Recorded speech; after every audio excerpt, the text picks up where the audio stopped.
Hello everyone, good morning. नमस्कार सभी प्यारे छात्रों को, सभी प्यारे विद्यार्थियों को।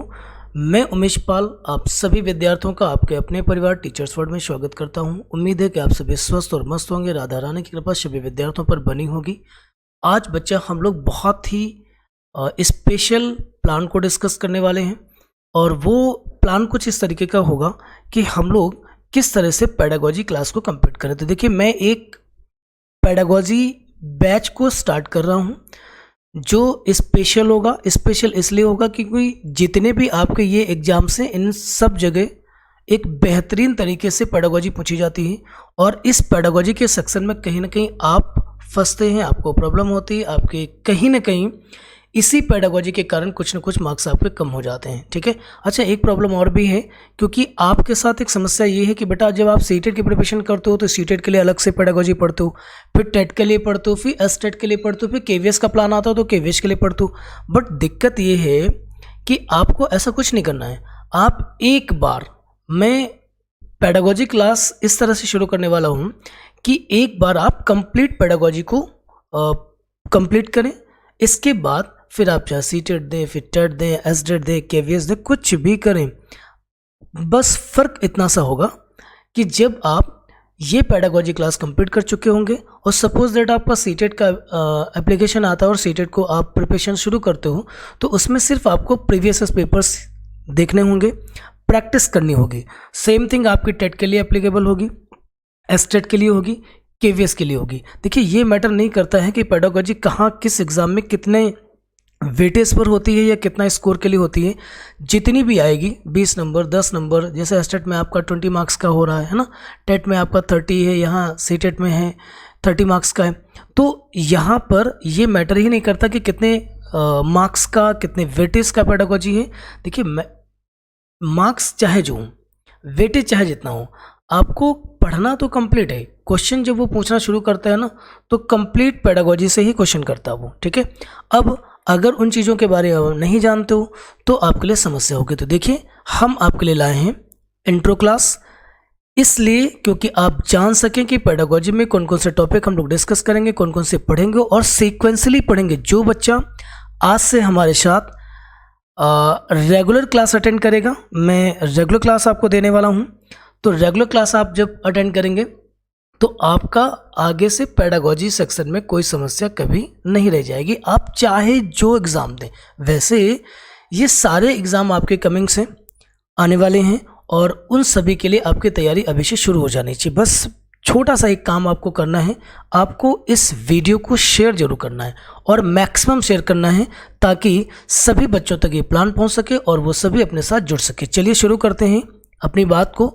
हमारा प्लान देखिएगा, सबसे पहले हम लोग चैप्टर नंबर 1 को डिस्कस करेंगे, जहां पर हम साइकोलॉजी को समझेंगे कि मनोविज्ञान एक्चुअली क्या होता है, कैसे उसकी उत्पत्ति हुई है, उसके रिसोर्सेज क्या हैं, ये फिलॉसफी से किस तरीके से अलग हुई और इसके यूजेस क्या हैं। जनरली हम लोग ये मानते हैं कि हम लोग टीचर्स हैं या टीचर्स होने के लिए हम लोग अपनी प्रिपरेशन को कर रहे हैं, तो सिर्फ ये इसकी महत्ता महज एक एग्ज़ाम तक है।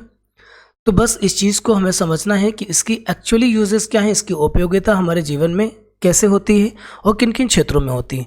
सेकंड टॉपिक आपका आ जाता है वृद्धि एवं विकास की अवधारणा। ठीक है। इसमें हम लोग ये जानेंगे कि जो ह्यूमन बीइंग है वो किस तरीके से डेवलप हुई और उनमें कौन कौन से लेवल देखने को मिलते हैं, किस किस तरीके से हमारे बिहेवियर में, इमोशंस में, कॉग्निशन में, लैंग्वेज में, थॉट्स में चेंज आते हैं और क्यों आते हैं। ठीक है। तो यहाँ पर हम लोग जानेंगे कि किस तरह से किसी भी बालक का वृद्धि होता है और किस तरह से किसी भी बालक का विकास होता है, उसके कॉन्सेप्ट को सीखेंगे। यहाँ पर हम लोग जानेंगे थर्ड चैप्टर में कि विकास के अपने कुछ प्रिंसिपल्स होते हैं। ठीक है ना। और वो विकास के कौन कौन से सिद्धांत होंगे जिनके बारे में हम लोग जानेंगे। ये सारे टॉपिक बहुत ही इंपॉर्टेंट है। इतने क्वेश्चंस यहाँ से आते हैं, गॉड, बहुत क्वेश्चंस आते हैं। ठीक है।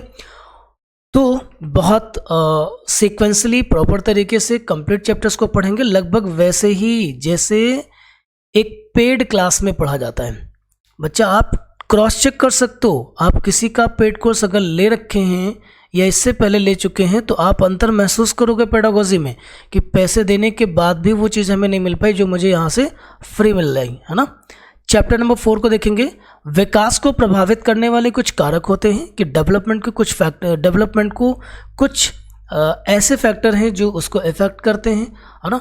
और वो आपके बायोलॉजिकल भी होते हैं, सोशल फैक्टर भी होते हैं, कल्चर फैक्टर भी होते हैं, जिनके बारे में हम लोग समझेंगे कि किस किस तरीके से चीज़ें प्रभावित होती हैं।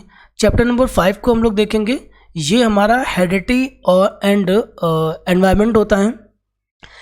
इसमें हम लोग ये जानेंगे कि किस तरीके से बच्चे के विकास को हेरिडिटी एंड एनवायरनमेंट उसको इफेक्ट करता है, और एक्चुअली कितनी सहभागिता आनुवंशिकता की है हमारे जीवन में और कितना महत्वपूर्ण है एनवायरनमेंट की। जनरली कहा जाता है कि आपके अपने आसपास का परिवेश अच्छा होना चाहिए अगर आप चाहते हैं कि बच्चे का विकास अच्छा हो, पॉजिटिव हो। तो इन चीज़ों को समझेंगे कि ये पॉजिटिविटी क्या है और किस तरीके से एनवायरनमेंट या परिवेश अच्छा होने की बात करी जाती है।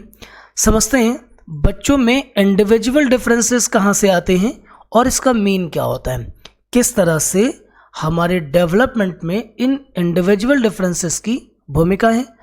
आप जानते हो ये भाई साहब, आपके ये साइकोलॉजिस्ट इतने फेमस हैं कि इनके बिना तो कोनो एग्ज़ाम ही नहीं होना है। साइकोलॉजी में पेडागोजी सेक्शन में इनके बिना तो कुछ नहीं हो रहा ना। तो पियाजे को जानेंगे, वाइगोस्की को जानेंगे। आप समझते हो पियाजे ने कॉग्निशन डेवलपमेंट के बारे में उन्होंने बोला था, वाइगोस्की ने भी सेम बात करी है, लेकिन दोनों में कुछ फ़र्क है, अपने अपने स्टेटमेंट है, अपने अपने थॉट्स हैं, जिसके चलते दोनों में काफ़ी कुछ अंतर देखने को मिला, लेकिन दोनों का विषय सेम था। ठीक है। चैप्टर नंबर 9 को हम लोग पढ़ेंगे, जहाँ पे कोहलबर्ग की बात करते हैं। ये मोरालिटी की बात करेंगे, किस तरीके से बच्चों में नैतिक व्यवहार विकसित होते हैं उनकी बात करेंगे। फिर हम लोग करेंगे इंटेलिजेंस। यार इसकी बात तो बड़ी करनी ही चाहिए।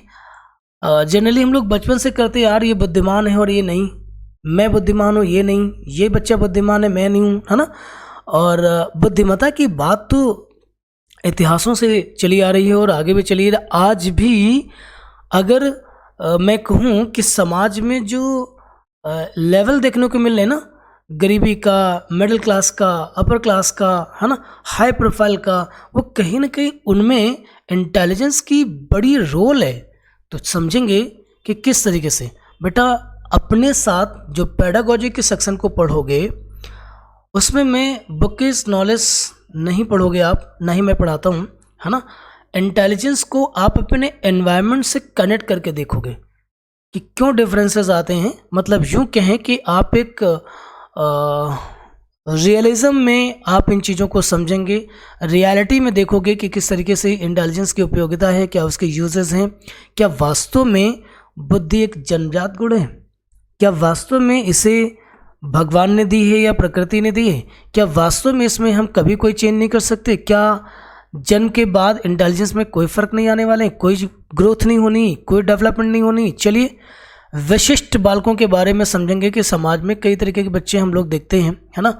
उसमें से कुछ प्रतिभाशाली होते हैं, मतलब बुद्धिमान होते हैं, कुछ क्रिएटिव होते हैं, कुछ अपाहिज हैं, विकलांग हैं, कुछ पिछड़े हैं, प्रयास कर रहे हैं, इसके बावजूद भी कुछ नहीं हो रहा उनका। कुछ लोगों का मेंटल लेवल उस स्तर पर नहीं है कि वो बहुत कुछ अचीव कर सके अपने जीवन में, अपनी लाइफ में। तो ऐसा क्यों होता है ये जानेंगे। इनके एजुकेशन के लिए हम लोग क्या कर सकते हैं ये जानेंगे। ठीक है, तो बहुत कुछ है स्पेशल चाइल्ड में सीखने के लिए। नेक्स्ट आते हैं चैप्टर नंबर 12 में हम लोग पढ़ेंगे बाल केंद्रित एवं प्रगतिशील शिक्षा, चाइल्ड सेंटर्ड एजुकेशन की बात करेंगे, प्रोग्रेसिव एजुकेशन की बात करेंगे। बहुत ही प्यारा टॉपिक है, कोई भी एग्जाम है नहीं जिसमें ना आता हो। इंक्लूसिव एजुकेशन की बात भी आप समझते हो, है ना। समावेशी शिक्षा, जिसमें सभी प्रकार के बच्चे एक ही विद्यालय में या समान शिक्षा का अवसर जहाँ पे दिया जाता है, तो इसको हम लोग सीखेंगे। फिर हम लोग यहाँ पे जानेंगे कि असेसमेंट और इवैल्यूएशन में डिफरेंस क्या होता है।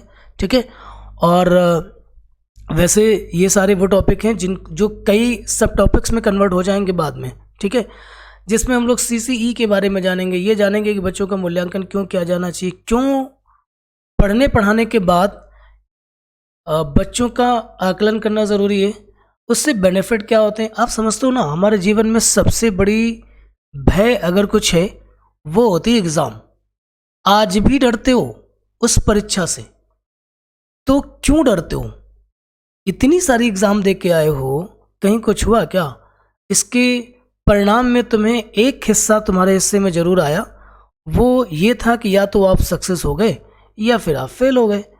फेल हुए थे तो इसका अर्थ ये होता है, इसका मीन ये हो जाता है कि कहीं ना कहीं आपने उसे पाने के लिए पूरी कोशिश नहीं करी। सक्सेस हो जाते हैं तो आपके पीछे कोई ये नहीं देखता कि आपकी स्ट्रेटजी क्या थी, आपकी प्लान क्या थे, किस तरह से आप पढ़ रहे थे, और फिर आप बता भी पाते हो कि मैं इस तरीके से पढ़ रहा था, ये प्लान बहुत ही बेहतरीन था, या मैं इन टीचर से पढ़ रहा था, उन्हें आप सजेस्ट करते हो दूसरों के लिए। तो ये हम लोग असेसमेंट और एवेल्युएशन में सीखेंगे, ठीक है।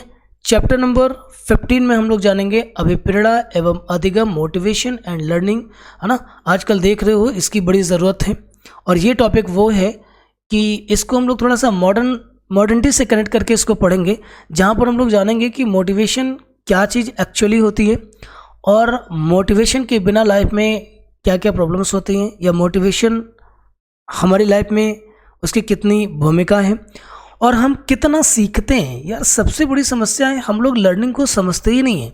लर्निंग एक्चुअली क्या होती है ये बात हम जानते ही नहीं है। तो जानेंगे लर्निंग क्या चीज़ है, चैप्टर में सीखेंगे पर्सनालिटी। ओहो, बहुत बेहतरीन टॉपिक है भाई। व्यक्तित्व के बारे में जानेंगे, हम पूरा जीवन इसके पीछे मर मिटे होते हैं कि हमारी पर्सनालिटी कैसी हो, बेहतर हो, अच्छी हो, स्मार्ट दिखूं, लोग हमारी पर्सनालिटी से इफेक्ट हों, वैल्यूज़ हमारी बड़ी हों, रेस्पेक्ट मिले हमें, हमारी एक डिग्निटी हो सोसाइटी में, रिलेटिव्स में, फैमिली में। तो पर्सनालिटी के बारे में जानेंगे एक्चुअली क्या है। और हाँ, एक सबसे बड़ी बात है कि लाइफ में इसमें कोई स्टेबिलिटी नहीं होती, जीवन भर इस पर्सनालिटी में चेंज देखने को मिलते हैं, ठीक है। जानेंगे जब चैप्टर को पढ़ेंगे, है ना। घिसी पिटी तरीके से पेडागोजी को बिल्कुल भी नहीं पढ़ेंगे, मज़े आएंगे बेटा, लेकिन शर्त ये है कि कंटिन्यूअस आपको मेरे साथ जुड़ना होगा, और कंसिस्टेंटली आपको अपने अंदर एक हथियार डेवलप करना है कि आपका जो हथियार हो वो ये है कि आप हमारे साथ कंसिस्टेंटली जुड़े रहेंगे।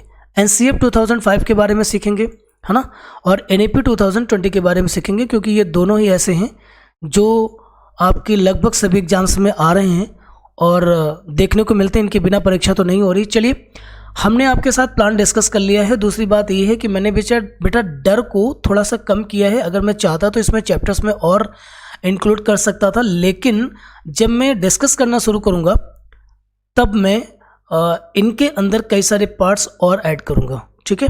तो डिटेल डिस्कशन हम लोग करेंगे, मस्ती के साथ हम लोग पढ़ेंगे, और हाँ, आपको सिर्फ इतना सा काम करना है कि आपको रेगुलर बेसिस हमारी क्लासेस देखनी है, करनी है।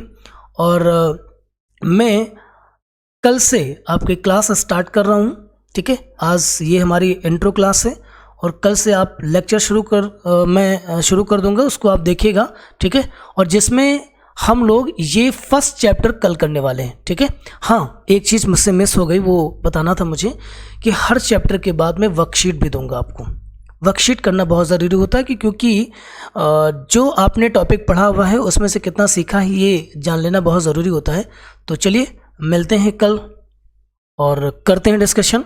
थोड़ा सा कष्ट कीजिएगा कि आप इस लेक्चर को शेयर करना बिल्कुल मत भूलिएगा, ज़्यादा से ज़्यादा शेयर करना है। Okay, thank you so much. आज की क्लास को यहीं पर वाइंड अप करता हूँ। जय हिंद, जय भारत।